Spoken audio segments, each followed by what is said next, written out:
Assalamualaikum warahmatullahi wabarakatuh. Kembali lagi ya, kita bertemu. Sumpah Ilat Geni atau julukan Ilat Geni adalah suatu penamaan yang ditujukan kepada orang-orang yang memiliki ucapan yang tajam, atau bisa dikatakan apapun yang dia katakan pasti akan terjadi. Dan kali ini cerita itu akan mengangkat di salah satu desa yang pernah melakukan satu kesalahan kepada orang yang memiliki ilat geni ini, sehingga orang itu bersumpah dan mengutuk desa itu hingga sampai di ambang kehancuran. Cerita kali ini dikirimkan oleh Bang Untung Prasetyo, dan beliau juga sudah mengirimkan banyak cerita kepada Bang Page dan mungkin kepada channel-channel lain.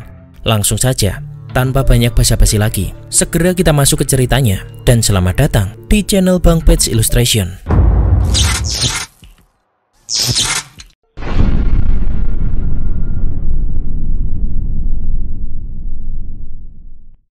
Perjalanan Sudiro, Srikanti, Widanu, dan juga Wirjan menuju ke desa tempat tinggal mereka pun dipenuhi kebahagiaan. Bagaimana tidak, kerinduan akan orang-orang yang mereka sayangi pun akhirnya akan segera terobati. Akan tetapi, raut wajah mereka seketika berubah ketika keempatnya memasuki daerah sekitar desa mereka. Pemandangan yang tak biasa pun tersaji ketika mereka memasuki desa Karanganom. Desa yang sangat hijau dan subur itu kini terlihat gersang dan tandus. Bukit-bukit nan hijau kini terlihat gundul tanpa adanya pepohonan yang hidup di sana. Tanah yang keras dan juga terlihat retak pun membuat mereka berempat merasa heran dibuatnya. Semakin mereka melangkah masuk ke dalam desa Karanganom, perasaan mereka semakin bercampur aduk antara heran dan khawatir. Sudiro mengamati sekitar dengan seksama, mencoba memahami apa yang telah terjadi di desa yang dulu begitu asri itu. Angin berhembus perlahan, mengangkat debu dari tanah yang retak, menambah kesan sunyi dan juga mati di tempat yang dulu dipenuhi suara burung dan aliran air. Srikanti merasakan sebuah rasa dingin menjalar di punggungnya. Dia memandang bukit-bukit yang kini tandus, mengingat bagaimana bukit dulu di sana sangat hijau dan juga menyejukkan mata. Namun kini hanya batang-batang pohon mati dan tanah menganga yang menyambut pandangan mereka. Widanu melangkah maju, menyentuh tanah yang keras dan pecah itu. Dia merasakan bagaimana kekeringan telah merenggut kesuburan desa itu. Kilasan ingatan tentang sawah dan kebun yang subur kini hanya tinggal kenangan. Dia bertanya-tanya, apakah ini akibat dari perubahan alam atau ada kekuatan lain yang menyebabkan kehancuran itu. Warijan dengan langkah yang semakin berat kembali mengamati sekelilingnya. Hatinya penuh dengan kekhawatiran untuk para penduduk desa yang mungkin masih ada di sana. Pemandangan desa yang sepi, seolah tak bernyawa, membuatnya merasakan sesuatu yang hilang, seolah-olah kehidupan telah pergi dari tempat itu. Dia hanya bisa berharap bahwa mereka masih bisa menemukan orang-orang yang selamat dari kehancuran ini. Keempatnya terus berjalan, memasuki jantung desa yang sepi. Rumah-rumah tampak usang, seolah-olah telah lama ditinggalkan. Jalan-jalan desa yang dulu ramai, kini hanya menyisakan kesunyian. Rasa takut dan kegelisahan semakin menyelimuti hati mereka. Namun mereka tahu bahwa mereka harus tetap maju untuk mencari tahu apa yang sebenarnya terjadi. Langkah mereka terhenti di depan sebuah rumah yang tampak masih berdiri tegak, meskipun sudah dikelilingi dengan kehancuran. Mereka saling berpandangan, dan akhirnya mereka memutuskan untuk singgah di rumah yang masih terlihat masih dihuni oleh pemilik rumah itu. "Kulon nuwun, permisi Pak Lek." "Mbah," ucap Sudiro sambil mengetuk pintu rumah itu. "Monggo," jawab seorang lelaki tua yang tampak tidak memakai baju karena udara sekitar sana memang terasa sangat panas. "Oh, Mas Diro, monggo masuk Mas, monggo pinarak," imbuh sosok lelaki tua yang sepertinya sangat mengenal Sudiro dan Srikanti serta Widanu dan juga Warijan. "Sampean ini dari mana saja Thomas? Sudah bertahun-tahun menghilang dari desa ini. Padahal warga desa Karanganom dan beberapa warga desa lain sudah mencari sampean. Bahkan ada yang menyusul sampean ke Jakarta," ujar lelaki tua itu dengan mata yang mulai berkaca-kaca. "Anu Mbah, kami dari Kulon sudah lama kami tinggal dan mencari penghidupan di sana," ucap Sudiro yang langsung mengajak yang lainnya menuju ke ruang tamu. "Ada apa toh Mbah? Kok banyak yang mencari saya? Terus kenapa desa kita ini jadi seperti ini Mbah? Padahal di Kulon sudah hampir setiap hari hujan loh Mbah," Dengan tatapan kosong dan mata yang berkaca-kaca, Mbah Warim duduk di sebuah dipan tua yang sudah mulai lapuk. Tangannya yang keriput menggenggam erat sebuah tongkat kayu, seakan-akan mencari pegangan dalam menghadapi kesedihan yang tengah menghimpit hatinya. Sudiro dan Widanu duduk dengan hening di sekelilingnya, menunggu dengan penuh harap dan kecemasan. Udara di dalam rumah terasa berat, seakan menyimpan beban dari kisah yang hendak diungkapkan oleh Mbah Warim. Mbah Warim kemudian menarik nafas panjang, lalu memulai ceritanya dengan suara serak yang penuh dengan kesedihan. Sementara itu, di sudut lain ruangan, Srikanti bergerak dengan tenang. Dia memilih untuk tak ikut mendengarkan cerita yang kelam itu. Dia merasa bahwa tugasnya saat ini adalah membantu dan meringankan beban yang ditanggung oleh keluarga Mbah Warim. Srikanti mendekati dapur yang sederhana, tempat di mana Mbah Wagina dan anak perempuannya yang bernama Lek Tumi tengah sibuk menyiapkan wedang hangat dan beberapa hidangan ringan. Srikanti melihat Lek Tumi yang masih muda, namun matanya sudah tampak lelah oleh keprihatinan yang dirasakannya setiap hari. Dengan senyum lembut, Srikanti membantu mereka menyiapkan wedang, mengaduk-aduk dengan pelan, seraya memperhatikan setiap detail kecil dari dapur itu. Ada rasa tenang dalam kesibukan kecilnya, meskipun bayang-bayang kesedihan tetap terasa di sekeliling mereka. Mbah Warim melanjutkan ceritanya dengan pandangan yang masih kosong, namun suaranya semakin berat oleh beban kenangan yang ingin dia bagikan. Desa Karanganom bersama dengan 5 desa lainnya, termasuk tempat tinggal Warijan, telah mengalami kemarau yang sangat panjang. Hampir 3 tahun telah berlalu sejak hujan terakhir kali membasahi tanah mereka. Sementara daerah lain, musim penghujan datang dan pergi dengan normal. Desa-desa itu seolah dikutuk oleh alam dan ditinggalkan tanpa setetes air pun. Sejak awal kemarau, kehidupan di desa mulai berubah secara drastis. Tanah yang dulu subur kini mengeras seperti batu, retak seperti kulit ular yang kering. Ladang-ladang yang dulu penuh dengan padi kini hanya menyisakan ilalang kering yang tak bisa menahan hembusan angin. Para petani yang biasanya sibuk dengan cangkul dan benih kini hanya bisa duduk termenung, memandang langit yang tak lagi memberi harapan. Warga desa mencoba berbagai cara untuk menyelamatkan kehidupan mereka. Sumur-sumur digali lebih dalam, namun air yang muncul semakin sedikit, itu pun bercampur dengan lumpur. Upaya-upaya untuk memanggil hujan dengan ritual-ritual adat pun mereka lakukan, namun semuanya sia-sia.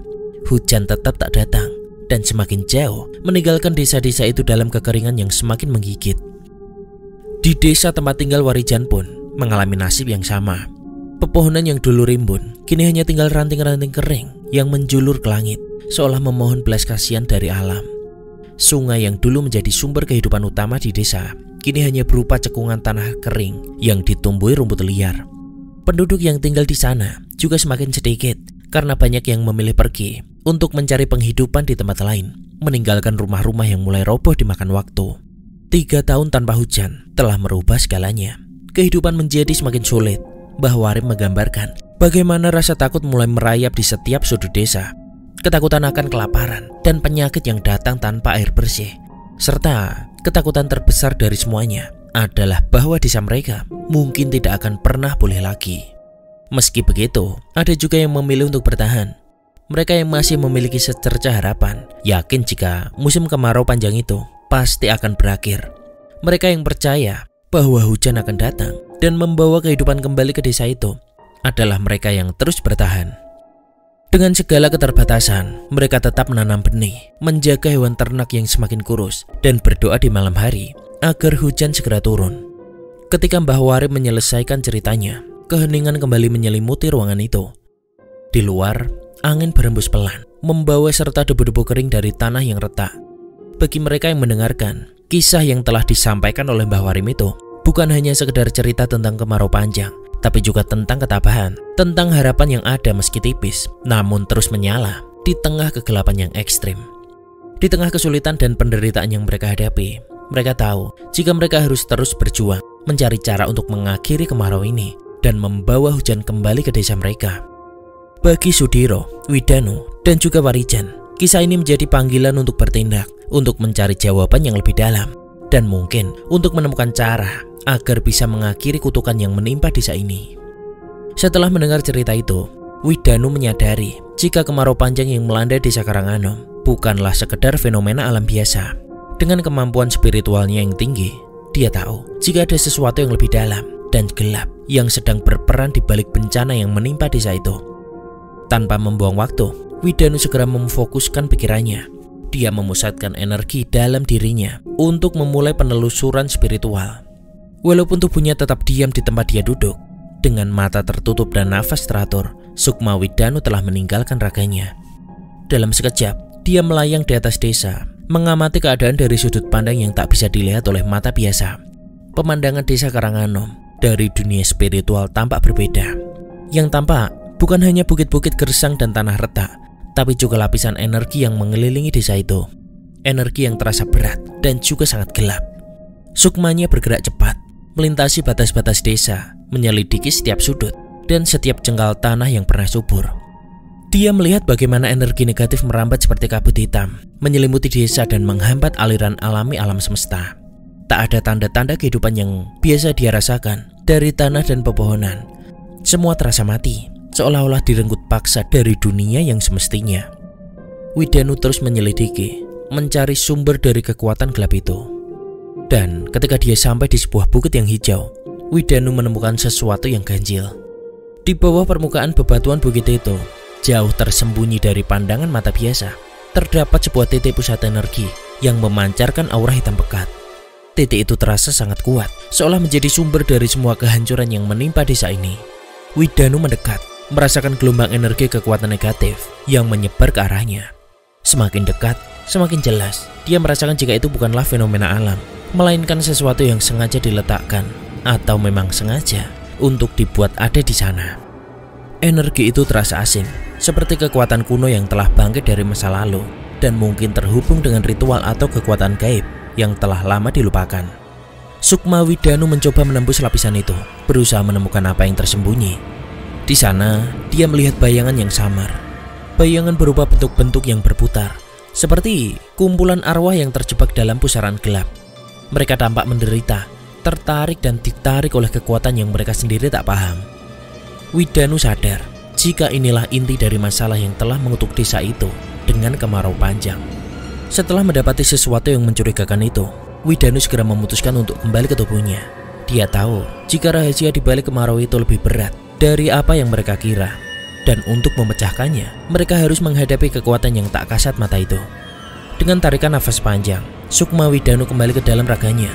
Matanya terbuka, sementara tubuhnya kembali merasakan beban dunia nyata. Pikirannya dipenuhi dengan rencana dan strategi untuk menyelamatkan desa Karanganom serta desa-desa lainnya dari kehancuran yang semakin dekat. Widanu tahu, ini bukan hanya masalah fisik, tapi juga spiritual. Mereka harus menghadapi dan menghentikan kekuatan gelap yang telah mencengkeram desa Karanganom bersama dengan ayahnya dan juga Warijan. Widanu harus bersiap untuk perjalanan yang tidak hanya menguji kemampuan mereka secara fisik, tapi juga kekuatan hati dan jiwa mereka dalam menghadapi kegelapan yang telah menyelimuti desa-desa itu.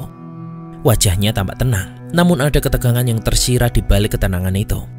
Dia merasakan beban dari apa yang baru saja dia lihat dalam perjalanan sukmanya. Tanpa membuang waktu, Widanu langsung berkomunikasi melalui batinnya, menghubungkan pikirannya dengan Sudiro yang ada di dekatnya. Dalam keheningan yang menyelimuti, suara batin Widanu terdengar jelas di dalam pikiran Sudiro. Ada sebuah energi hitam yang besar, Pak, ujar Widanu kepada Sudiro. Energi hitam itu terpusat di sebuah bukit Watu Jejer. Sepertinya energi itu bukanlah sesuatu yang alami, melainkan kekuatan yang sengaja diletakkan di sana. Atau mungkin juga seseorang yang telah melakukan tapa brata di sana. Danu merasakan aura hitam yang sangat kuat, seolah-olah sesuatu dari masa lalu telah bangkit dan mengutuk desa-desa kita dengan kemarau panjang ini. Imbuh Widanu menjelaskan kepada ayahnya. Sudiro mendengarkan dengan seksama. Dia tahu apa yang telah disampaikan oleh anaknya itu adalah sebuah penemuan yang besar. Karena Sudiro tahu jika Widanu memiliki kemampuan yang setara dengannya atau bahkan melebihinya. Saat ini, Bukit Watu Jejer bukan hanya sekedar tempat biasa, Pak. Di bawah permukaan tanahnya tersembunyi sumber dari segala kehancuran ini. Energi hitam yang Danu temukan di sana memancarkan aura yang begitu kuat dan sepertinya telah mempengaruhi seluruh wilayah sekitar, termasuk desa Karanganom dan 5 desa lainnya. Bisik Widanu lagi. Widanu menjelaskan jika energi itu bukan hanya sekedar kekuatan alam, melainkan sesuatu yang lebih jahat dan terencana. Dia menggambarkan bagaimana di dalam pusat energi itu terdapat bayangan-bayangan yang tampak seperti arwah yang terjebak di dalam pusaran gelap, menunjukkan bahwa mungkin ada kaitan dengan ritual atau kekuatan gaib yang telah lama terpendam. Desa ini sepertinya terkena kutukan atau karma, Mas Diro, seru Mbah Warim sambil menghela nafas panjangnya. Apa sampean tahu hal yang menyebabkan semua ini, Mbah? Tanya Sudiro. Mbah Warim menghela nafas panjang-panjang sebelum dia melanjutkan ceritanya. Dia mengingat kembali sebuah masa sebelum kemarau panjang yang membawa kehancuran itu. Saat itu, suasana di desa Karanganom dan desa sekitarnya masih penuh dengan kehidupan. Meskipun ada tanda-tanda aneh yang mulai muncul, Mbah Warim mulai bercerita tentang adanya orang asing yang pertama kali muncul di desa Karangombo, sebuah desa yang tak jauh dari sana. Orang asing dengan pakaian lusuh dan penuh sobekan itu berjalan tanpa tujuan yang jelas, melewati desa-desa lainnya, hingga akhirnya tiba di Karanganom. Penampilannya benar-benar memprihatinkan. Tubuhnya kurus kering, seolah-olah tak pernah mendapat asupan gizi yang layak selama berbulan-bulan.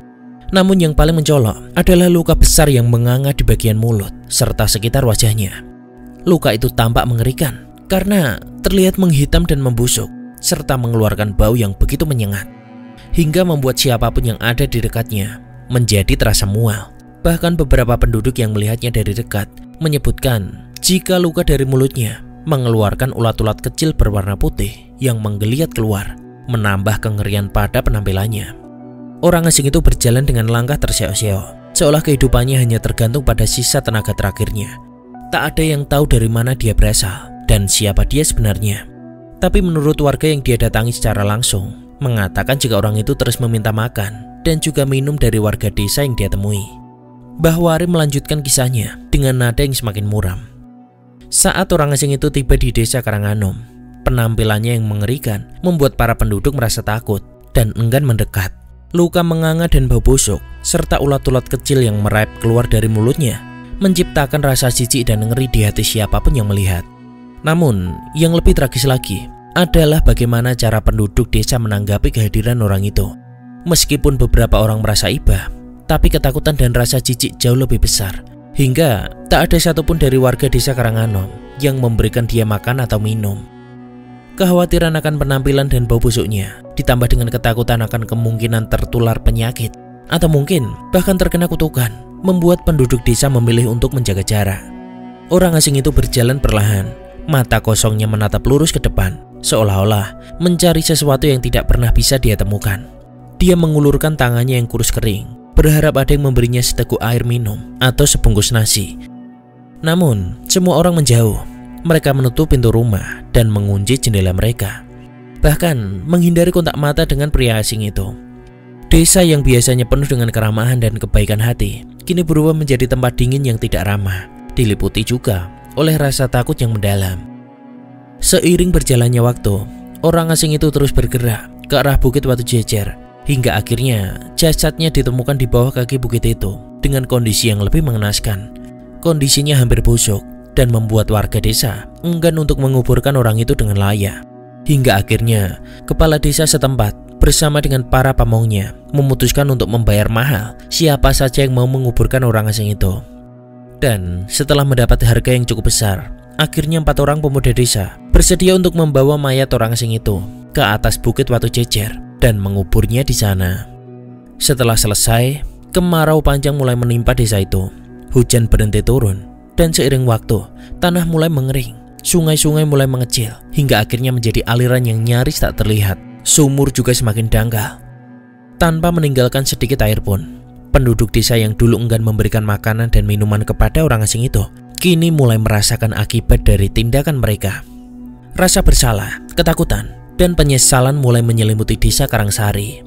Namun semuanya terlambat, kutukan sudah tertanam, dan kemarau panjang yang menghancurkan kehidupan mereka tampaknya menjadi balasan akan ketidakpedulian mereka terhadap orang lain yang membutuhkan bantuan. Dengan semua yang telah terjadi, desa Karanganom dan desa sekitarnya menjadi tempat yang terperangkap dalam siklus penderitaan. Setiap hari yang berlalu tanpa hujan semakin memperkuat keyakinan mereka jika mereka telah dihukum atas tindakan mereka sendiri. Dan kini, dengan cerita yang diungkapkan oleh Mbah Warim, Mereka yang mendengarkannya menyadari jika untuk mengakhiri kemarau ini, mereka harus menghadapi tak hanya kekuatan gelap yang membayangi desa itu, tetapi juga menebus kesalahan yang pernah mereka lakukan. Cerita Mbah Warim membawa suasana yang semakin muram di antara mereka yang mendengarnya. Kehadiran orang asing itu tampaknya bukan hanya sekedar kebetulan, melainkan pemicu dari semua bencana yang menimpa desa Karanganom dan desa-desa sekitarnya. Kengerian yang ditinggalkannya tidak hanya berupa luka fisik, tetapi juga luka spiritual yang telah mengakar dalam kehidupan desa. Meskipun orang asing itu telah lama hilang, jejak kehadirannya tetap terasa dalam setiap retakan tanah, dalam setiap desah nafas yang terengah-engah karena udara yang kering, dan dalam setiap hati yang masih berharap jika hujan akan turun dan membawa kehidupan lagi. Namun untuk itu, mereka harus menghadapi dan memutuskan sekutukan yang telah menjadikan desa ini seakan menjadi desa mati. Sebuah tantangan yang kini berada di tangan Widanu, Sudiro, Warijan, Srikanti untuk bisa mereka selesaikan. Apakah Pak Kades dan para pamong desa tidak melakukan ritual-ritual untuk menebus kesalahan yang telah dilakukan oleh warga desa ini, Mbah? Tanya Sudiro dengan wajah yang terlihat muram. Tidak ada ritual atau lelakon yang belum kami lakukan, Le. Bahkan kelima desa termasuk desa Karanganom sudah mengadakan ritual besar secara bersamaan, tapi tetap nihil. Sudah banyak juga kami mencari dukun sakti dan orang-orang linuwih untuk menyudahi bencana ini, tapi semuanya belum membuahkan hasil. Maka dari itu, beberapa warga mulai mencari sampeyan, Mas Diro. Mereka percaya jika sampeyan mampu membawa desa ini keluar dari kutukan yang membawa kesengsaraan ini. Setelah berbincang panjang lebar dengan Mbah Warim, mereka berempat pun memahami sepenuhnya tentang apa yang telah terjadi kepada desa Karanganom. Kisah tentang orang asing yang penuh misteri, kemarau panjang yang menghantui, dan kutukan yang seolah-olah melingkupi desa mereka, semuanya mulai terhubung di dalam pikiran mereka. Meski hati mereka berat, mereka tahu jika mereka harus segera pulang untuk merencanakan langkah selanjutnya. Sudiro segera pamit kepada Mbah Warim dengan penuh rasa hormat.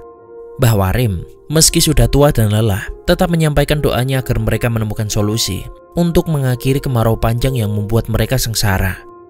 Dengan langkah yang mantap, Sudiro, Srikanti, Widanu, dan juga Warijan pun keluar dari rumah Mbah Warim, menyusuri desa yang kini tampak lebih suram di bawah langit abu-abu. Namun, sebelum mereka melangkah lebih jauh, Srikanti tiba-tiba merasa khawatir. Pikiran tentang orang tuanya yang mungkin juga terpengaruh oleh kutukan itu membuat hatinya gelisah. Dia tahu bahwa mereka juga merasakan penderitaan yang sama, dan Srikanti merasakan sebuah dorongan kuat untuk memastikan keselamatan mereka. Setelah memikirkan sejenak, akhirnya dia memutuskan untuk mengajak Sudiro, Widanu, dan juga Warijan untuk pulang ke rumah orang tuanya terlebih dulu. Dengan cepat, mereka menyetujui usul Srikanti. Meski ada tugas besar di depan mereka, memastikan keadaan orang tua Srikanti adalah prioritas yang tak bisa diabaikan. Mereka berjalan menuju ke rumah orang tua Srikanti yang terletak tak jauh dari tempat mereka berada. Sepanjang jalan, pikiran mereka dipenuhi dengan kekhawatiran dan rasa tanggung jawab yang semakin besar. Mereka tahu bahwa mereka akan segera menghadapi tantangan yang lebih besar. Namun saat ini, perhatian mereka sepenuhnya tertuju kepada keluarga Srikanti. Setibanya, mereka disambut dengan suasana sunyi. Rumah-rumah yang biasanya dipenuhi dengan kehangatan dan keceriaan kini tampak berbeda. Dinding-dinding yang dulunya penuh warna kini tampak pudar, dan udara sekitar terasa berat, seolah-olah membawa beban yang tak terlihat. Mereka saling berpandangan, merasakan ketegangan satu sama lain. Srikanti segera membuka pintu dengan hati-hati. Untungnya, dia segera disambut oleh wajah-wajah yang dia kenal. Meski lega dan melihat kedua orang tuanya masih dalam keadaan baik, dia tak bisa mengabaikan perubahan yang tampak jelas di wajah mereka. Mereka tampak letih dan penuh kecemasan, seperti halnya penduduk desa lainnya yang telah lama berjuang dalam melawan kekeringan dan penderitaan itu. Tak banyak bicara, mereka semua masuk ke dalam rumah. Keempatnya tahu jika ini bukan hanya sekedar kunjungan biasa, tapi sebuah pertemuan penting untuk memastikan jika keluarga Srikanti masih dalam keadaan aman dan siap menghadapi apapun yang akan datang. Dalam hati mereka berjanji jika apapun yang terjadi, mereka harus melindungi orang-orang yang mereka cintai, sembari mencari cara untuk mengakhiri kutukan yang telah mengubah desa Karanganom menjadi tempat tinggal yang begitu menyedihkan. Rumah Pak Noto, suasana yang awalnya dipenuhi kecemasan dan keheningan, seketika berubah menjadi luapan emosi yang begitu dalam. Ketika Srikanti dan teman-temannya tiba, tangis haru bercampur bahagia pecah seketika ketika mereka melihat satu sama lain. Pak Noto dan istrinya yang sudah sekian lama menahan rindu, akhirnya tak mampu menahan air mata mereka. Mereka memeluk Srikanti dengan erat, seolah-olah tidak mau melepasnya lagi. Kerinduan yang selama ini terpendam di hati mereka masing-masing akhirnya tertumpah bersama dengan tangis bahagia hari itu. Kepergian Sudiro, Srikanti, dan juga Widanu tanpa pesan apapun memang menimbulkan kekhawatiran yang mendalam di hati Pak Noto dan keluarganya. Setiap hari mereka menanti kabar, berharap jika anak-anak mereka dalam keadaan selamat. Dalam situasi desa yang sedang dilanda bencana kemarau panjang, kekhawatiran itu semakin besar. Mereka tahu bahwa desa mereka yang dulu hijau kini sedang menghadapi ujian berat. Namun di bawah kesulitan itu, harapan mereka tak pernah pudar. Mereka sangat mengharapkan Sudiro bisa kembali. Suami dari Srikanti yang juga ayah dari Widanu, yang dikenal memiliki kesaktian tinggi dan telah banyak membantu desa-desa lain di sekitarnya, sangat diharapkan kedatangannya. Bagi Pak Noto dan penduduk desa lainnya, Sudiro adalah sosok yang diyakini mampu membawa kembali kehidupan yang telah hilang dari tanah mereka yang gersang. Pak Noto dengan matanya yang masih basah oleh air mata memeluk Sudiro dengan penuh kehangatan. Beliau merasa lega, seolah-olah beban besar yang selama ini menghimpit dadanya perlahan mulai terangkat. Di dalam dirinya ada satu harapan baru yang tumbuh. Harapan bahwa dengan kehadiran Sudiro, Srikanti, dan juga Widanu, desa mereka akan memiliki kesempatan untuk bisa bangkit kembali. Sementara itu, Bu Noto tak bisa berhenti memeluk putrinya. Rasa khawatir yang selama ini menyelimuti pikirannya kini sirna, digantikan oleh kebahagiaan yang tak bisa dijelaskan. Dia mengusap wajah Srikanti dengan lembut, memastikan bahwa putrinya baik-baik saja. Dalam hati kecilnya, dia merasa bangga karena Srikanti telah kembali dengan selamat bersama dengan Sudiro dan cucunya yaitu Widanu yang selama ini selalu menjadi pelindungnya. Di tengah suasana haru dan bahagia itu, mereka semua menyadari betapa pentingnya kebersamaan dan dukungan satu sama lain dalam menghadapi masa-masa sulit. Sudiro yang selama ini dikenal karena kemampuan spiritualnya merasakan tanggung jawab yang semakin besar untuk membantu desanya. Dia tahu bahwa tugas berat menantinya, namun dukungan dan cinta dari keluarga yang dia cintai memberikan kekuatan besar dalam hatinya. Malam itu mereka berkumpul bersama di rumah Pak Noto, menikmati momen kebersamaan yang begitu berarti, sambil berbincang tentang apa yang terjadi di desa Karanganom setelah dia pergi. Meski di luar sana, desa masih dilanda kekeringan dan keputusasaan. Di dalam rumah itu, harapan dan cinta mulai menghangatkan suasana. Mereka tahu jika perjuangan belum berakhir, namun dengan kehadiran satu sama lain, mereka siap menghadapi apapun yang akan datang demi mengembalikan kehidupan dan kebahagiaan di desa Karangsari yang tercinta. Saya tahu apa yang terjadi pada desa ini dan desa-desa lainnya, Pak. Tadi kami mampir di rumah Mbah Warim dan beliau menceritakan banyak tentang apa yang sudah terjadi. Sepertinya memang orang yang meninggal di kaki Bukit Watu Jejer itu telah mengutuk desa ini bersama desa-desa yang lain karena telah memperlakukan orang itu dengan tidak baik. Benar, Diro, warga desa Karanganom dan warga desa Karangombo telah melakukan banyak kesalahan. Kami sebenarnya sudah melakukan banyak hal. Bahkan sudah ada 3 orang sakti yang sakit dan meninggal setelah mencoba berkomunikasi dengan sosok yang kini ada di Bukit Watu Jejer itu, balas Pak Noto menjelaskan. Pak Noto dan Mbah Jono dikenal sebagai sesepuh desa. Mereka duduk bersama dengan Sudiro, Widanu, Warijan, serta keluarga mereka yang lain. Malam itu mereka berkumpul di ruang tamu Pak Noto dengan suasana hangat yang mengisi ruangan. Dengan nada yang penuh kekhawatiran dan kebijaksanaan, Pak Noto dan Mbah Jono mulai menceritakan apa yang tengah terjadi di desa itu setelah kemarau panjang melanda. Menurut mereka, bencana kemarau ini tidak hanya mempengaruhi desa Karangsari, tapi seluruh daerah itu. Meski begitu, tetap ada hal yang aneh dan juga membingungkan. Meskipun desa Karanganom dan desa sekitarnya mengalami kekeringan, hujan tetap turun dengan normal di wilayah sekitar yang tidak terpengaruh oleh kutukan itu. Pak Noto menceritakan bahwa hujan yang turun di desa-desa tetangga sangat kontras dengan keadaan desa Karangsari dan sekitarnya.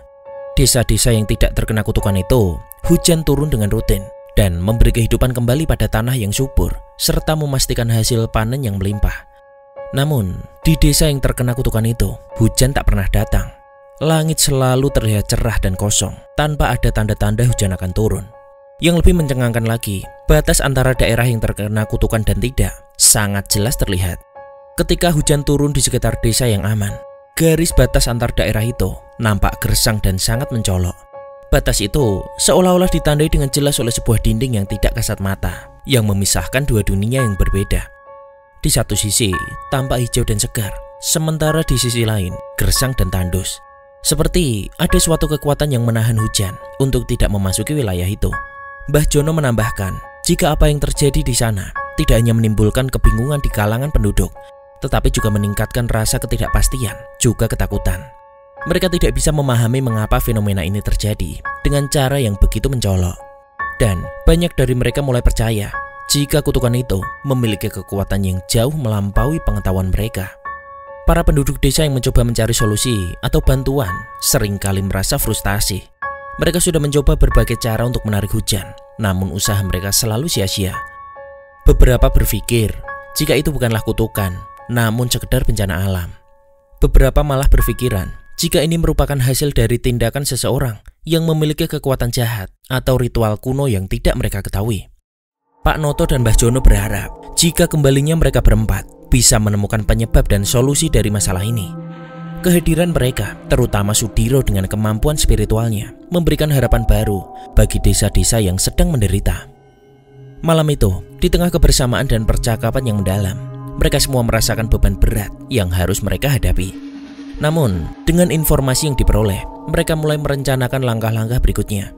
Mereka menyadari jika untuk mengatasi kutukan ini, mereka harus memahami lebih dalam tentang sumbernya dan mencari cara untuk mengatasi energi hitam yang telah mencengkeram tanah mereka. Malam semakin larut dan suasana di rumah Pak Noto terasa tenang namun penuh dengan ketegangan yang tersisa dari percakapan sebelumnya. Sudiro yang telah memutuskan untuk mendatangi Bukit Watu Jejer mempersiapkan diri untuk memulai perjalanan malam itu. Dia menyadari pentingnya tugas itu dan tahu jika keputusannya adalah langkah awal untuk mengatasi kutukan yang melanda desa mereka. Namun, sebelum Sudiro meninggalkan rumah, Widanu yang juga memiliki kekuatan spiritual tinggi mengetahui apa yang akan dilakukan oleh ayahnya. Dengan pengetahuan dan kemampuan yang dia miliki, Widanu menjelaskan dengan detail apa yang dia alami selama perjalanan sukmanya siang tadi. Widanu menguraikan jika di atas Bukit Watu Jejer ada satu energi hitam yang sangat kuat. Energi itu tampak terpusat di salah satu titik bukit itu, yang sepertinya merupakan sumber dari semua bencana ini. Selain itu, Widanu juga mencatat banyak bayangan gelap arwah yang tampak terperangkap dalam pusaran energi itu. Energi itu juga tak hanya menciptakan kekeringan, tapi juga memancarkan aura yang mempengaruhi lingkungan secara langsung, menciptakan batas antar daerah yang terkena kutukan dan yang tidak terkena bencana. Widanu mengingatkan Sudiro tentang besarnya energi yang ada di sana. Dia menjelaskan jika energi itu tak hanya berbahaya, tapi juga sulit ditembus. Mengingat bahaya yang mungkin mereka hadapi, Widanu menyarankan agar mereka melakukan perjalanan itu dengan penuh kehati-hatian. Mendengar penjelasan anak lelakinya, Sudiro langsung mengerti jika dia memerlukan lebih dari sekedar kekuatan, tapi juga strategi yang matang dan kerjasama yang baik. Dengan itu semua, Sudiro memutuskan untuk mengajak Widanu dalam penelusurannya malam itu. Sudiro pun segera memanggil sosok gaib yang selama ini melindungi mereka. Sosok itu adalah sosok Gatra Pawira, Ki Wanasela, dan juga Ki Wanataru. Ketika sosok makhluk gaib itu sudah ikut dengan Sudiro dan keluarganya sejak zaman dulu. Mereka diminta untuk melindungi dan menjaga tubuh Sudiro dan Widanu ketika jiwa atau sukma mereka pergi dari tubuhnya. Ketika sosok itu tiba dengan cepat setelah dipanggil, Sudiro segera menjelaskan situasinya dengan singkat dan meminta mereka untuk menjaga tubuh itu. Tanpa banyak bertanya lagi, ketiganya mengangguk setuju dan siap menjalankan tugas yang diberikan oleh Sudiro. Dengan semua persiapan yang telah dilakukan, Sudiro dan Widanu segera duduk dalam posisi bersila. Mereka memfokuskan pikiran dan energi dengan tujuan untuk meraga sukma. Atas pengendalian dan konsentrasi yang mendalam, mereka mulai melepaskan sukma dari tubuh mereka dan memulai perjalanan spiritual menuju ke Bukit Watu Jejer. Sementara itu, Gatra Pawira, Ki Wanasela, dan Ki Wanataru menjaga tubuh mereka dengan penuh perhatian, memastikan jika tubuh Sudiro dan juga Widanu akan aman selama mereka meraga sukma. Kedua sukma itu langsung melesat menuju ke puncak bukit Watu Jejer. Dengan sangat cepat, keduanya sudah berada di atas bukit itu. Mereka langsung mengedarkan pandangan mereka ke sekitar, yang memang diselimuti dengan energi hitam yang sangat kuat. Merasa yakin jika mereka harus masuk ke dalam kubah energi hitam itu, Sudiro langsung menganggukkan kepalanya, seraya memberi tanda kepada Widanu jika mereka harus masuk ke sana. Akan tetapi, hal yang tidak disangka-sangka oleh Sudiro pun terjadi. Ketika sukmanya dan sukma Widanu melesat ke arah kubah energi hitam itu, tiba-tiba saja tubuh astral atau sukma Sudiro terpental jauh ke arah belakang, sementara Widanu berhasil masuk ke dalam. Sudiro yang memiliki kesaktian tinggi pun dibuat keheranan dengan itu. Dia tak menyangka jika sukmanya tak dapat menembus kubah itu, sementara Widanu malah berhasil tanpa mengalami sedikit pun kesulitan. Di dalam sana, sukma Widanu langsung merasakan tekanan yang sangat kuat, namun dia terus maju dengan hati-hati. Dia tahu jika keberadaan energi hitam itu mungkin merupakan bagian dari kutukan yang mengikat seluruh desa. Dengan ilmu Pancawara, Widanu berusaha untuk memahami sifat dari energi hitam itu dan mencari cara untuk mengendalikan atau menghadapinya. Widanu bisa merasakan jika di dalam kubah itu, energi hitam membentuk suatu pola tertentu yang menandakan adanya kekuatan inti atau sumber dari semua kutukan ini. Dia mencoba untuk membaca dan melihat dengan seksama bias-bias energi itu. Dia berharap dapat menemukan suatu cara untuk meredakannya atau memberi celah yang memungkinkannya untuk memecahkan kutukan itu. Sementara di luar kubah, Sudiro mencoba mencari cara untuk bisa masuk ke dalamnya dan memulihkan kendali atas sukmanya. Dia berusaha memahami apa yang membuatnya terlempar. Sudiro dan Widanu pun terpisah oleh kekuatan yang sangat besar, dan dia terus berusaha untuk mencari celah atau kelemahan yang ada dari energi hitam itu. Sementara Widanu berada di dalam kubah mencoba untuk mencari dan memahami asal-usul energinya. Apa yang sedang kamu cari di tempat ini, Le? Tanya sesosok lelaki paruh baya dengan suara yang terdengar menggema. Setelah beberapa orang yang berani datang ke atas bukit ini, akhirnya aku tahu jika ada sukma orang yang masih lugu, orang yang tidak memiliki niat tertentu, dan orang yang memiliki kadikdayan tinggi. Siapa dirimu ini, Le? Tanya sosok lelaki itu yang tiba-tiba muncul di hadapan Widanu. Namaku Widanu, Paman. Aku adalah anak dari Sudiro dan ibuku bernama Srikanti. Aku lahir dan besar di desa ini, Paman. Balas Widanu sambil tersenyum ke arah sosok pria paruh baya yang rambutnya terlihat panjang sebahu dan wajahnya dipenuhi kumis serta janggut yang panjang. Aku tidak menyangka jika di desa ini ada orang sepertimu dan juga ayahmu. Tapi kemana kalian waktu itu? Kenapa kalian tidak menolongku hari itu? Tanya pria paruh baya itu lagi. Mendengar apa yang dia katakan, Widanu langsung duduk bersila, seolah dia tak merasakan sedikit pun rasa takut terhadap sukma dari pria paruh baya itu. Dengan wajah lugu, Widanu langsung menceritakan tentang perjalanannya bersama Sudiro dan juga Srikanti, serta makhluk-makhluk gaib yang membantu mereka. Dengan kepolosannya, Widanu menceritakan apa yang telah dialami di Lembah Balulang, Lembah Jagadmaya, hingga Kerajaan Gaib Laut Selatan, yang mungkin cerita ini akan Bang Bet bawakan lain waktu ya. Tidak hanya menceritakan, tapi dengan ilmu Pancawara yang dia miliki, Widanu juga memperlihatkan gambaran nyata dari pertempuran gaib yang telah mereka lalui. Aku tidak menyangka jika hari ini aku akan bertemu dengan satu-satunya orang pemilik ilmu Pancawara. Aku bukan siapa-siapa, Paman, tapi jangan panggil aku anak kecil. Enggak bercanda. Aku hanya seorang anak yang menginginkan desaku kembali hijau dan tidak kesulitan air. Balas Widanu dengan senyum yang terpancar dari wajahnya. Aku tidak menyangka jika sumpah terakhirku sebelum mati akan menjadi kenyataan. Rupanya Tuhan yang Maha Besar telah mendengar keinginanku, sehingga balasan yang setimpal dari perbuatan warga desa ini langsung terjadi. Apa yang membuat Paman bisa sampai di sini? Apa Paman sedang menjalani lelakon dari sebuah ritual ilmu kebatinan? Benar, Le. Aku memang sedang menjalani laku tirakat ngedan. Tapi sialnya, laku tirakatku harus terganggu karena aku menolong seorang lelaki yang terkena santet Banaspati.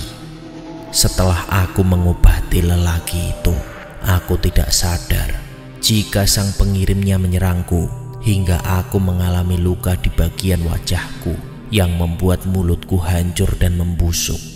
Aku berhasil mengalahkan dukun itu, tapi aku harus menjalani laku tirakatku. Hingga tanpa aku sadari, luka di bagian tubuhku semakin memburuk. Orang-orang mulai menjauh ketika aku meminta sedikit bantuan mereka. Sepertinya orang-orang di desa ini maupun di beberapa desa lainnya hanya merasa takut paman, sehingga mereka memilih untuk menjauhi paman, ujar Widanu yang meminta sosok pria paruh baya itu untuk menyudahi sumpah kutukannya. Mungkin mereka takut tertular sama penyakit yang sedang paman alami, atau mungkin mereka juga takut dengan alasan lainnya, ucap Widanu yang membuat pria itu memalingkan wajahnya. Apa paman bersedia untuk menyudahi sumpah kutukan paman di desa ini dan desa-desa lainnya? Apa kamu bisa mengembalikan kehidupanku? Balas sosok pria itu yang kembali bertanya pada Widanu. Hidup dan mati itu adalah sebuah takdir paman. Sementara nasib membawa paman untuk memilih, dan paman memilih untuk menjalani laku tirakat ngedan itu. Paman juga memilih untuk pilihan-pilihan lainnya yang membawa paman bertemu dengan takdir yang memang sudah digariskan. Setelah Widanu mengucapkan kata-kata itu, suasana seketika berubah. Keheningan mendalam menyelimuti mereka, seolah-olah dunia di sekeliling mereka berhenti bergerak. Akan tetapi, energi hitam yang membentuk kubah dan menutupi tempat mereka berada mulai memudar. Cahaya alami yang telah lama terhalang oleh kegelapan bisa kembali masuk dan memberikan sedikit kelegaan di tengah suasana yang masih mencekam. Sementara itu, di luar kubah, Sudiro merasakan perubahan yang sama. Ketika energi hitam itu mulai menghilang, Sudiro langsung melesat ke arah Widanu dan segera memastikan jika kondisi anak sematawayangnya dalam keadaan baik-baik saja. Terima kasih paman, ujar Widanu sambil tersenyum ke arah ayahnya yang sudah berdiri tepat di sampingnya. Kini aku mengerti, kematianku bukanlah karena kelaparan ataupun luka di tubuhku, tapi karena itu semua sudah takdir. Apakah aku boleh meminta sesuatu kepada kalian? Jika kami mampu, kami akan memberikannya, Mas, balas Sudiro dengan tegas. Yang aku minta kepada kalian berdua adalah izinkan aku tetap berada di bukit ini. Dan aku juga meminta kepada warga kalian dari kelima desa untuk mengadakan ritual bersih desa dan juga sedekah bumi. Baiklah Mas, aku dan Widanu akan mengabulkan semua permintaanmu. Sampeyan boleh untuk tetap berada di bukit ini dan menjaga kelestarian desa ini. Namaku Jati Ageng. Untuk mengenangku, bukit ini aku namai dengan namaku. Bagaimana menurut sampean Diro? Tanya sosok yang ternyata memiliki nama Jati Ageng itu. Aku rasa bukan hal yang buruk Mas. Dan nanti aku akan menjelaskan kepada seluruh warga desa untuk mengadakan bersih desa dan sedekah bumi yang dimulai dari bukit ini, ucap Sudiro sambil tersenyum ke arah Widanu. Setelah kesepakatan tercapai, sosok Jati Ageng pun kembali melayang ke bukit Watu Jejer. Dan Sudiro serta Widanu langsung melesat kembali ke tubuhnya yang ada di rumah Pak Noto. Keesokan harinya, Sudiro pun menceritakan apa yang telah dialami. Mbah Jono dan Pak Noto serta beberapa orang lainnya mendengarkan dengan seksama apa yang sudah disampaikan oleh Sudiro. Ketika siang tiba, Sudiro bersama dengan Pak Noto dan Mbah Jono segera menemui Kades untuk menjelaskan apa keinginan terakhir dari sosok pria itu. Dan setelah mendapatkan hari baik serta menyepakatinya, desa Karanganom pun langsung melakukan ritual bersih desa dan juga sedekah bumi. Tak lupa, warga desa mengadakan selamatan di balai desa dengan berdoa bersama. Acara bersih desa pun dimulai pada malam Rabu Legi dengan doa bersama di balai desa yang dilanjutkan dengan hiburan khas daerah setempat yang berupa pertunjukan kesenian ketoprak. Pada hari Rabu, para warga membawa hasil bumi di desa itu ke Bukit Watu Jejer. Dan di hari itu, bersamaan dengan sedekah bumi, mereka semua memutuskan untuk mengganti nama Bukit Watu Jejer menjadi Bukit Jati Ageng. Dan setelah acara bersih desa dan juga sedekah bumi, malamnya kembali diadakan pertunjukan wayang kulit semalam suntuk dengan lakon Semar Bangun Deso. Ritual itu dilakukan sebagai simbol pemberian dan penyerahan kepada kekuatan yang lebih besar, yaitu Tuhan Sang Maha Pencipta, dengan tujuan untuk mengembalikan keseimbangan dan keberkahan bagi tanah mereka. Seluruh desa turut serta dalam upacara itu, mengadakan persembahan dan doa untuk memohon agar kutukan yang telah lama membebani mereka dapat dihapus dan hujan kembali turun dengan melimpah. Beberapa hari setelah diadakan ritual itu, langit pun mulai tertutup awan mendung, dan akhirnya hujan yang sudah sangat lama tidak datang membasahi bumi desa Karanganom dan desa-desa lainnya turun dengan sangat derasnya. Desa-desa yang sebelumnya gersang mulai tampak berubah. Tanah yang keras mulai mengeluarkan uap air, dan tumbuhan yang hampir mati mulai menunjukkan tanda-tanda kehidupan baru.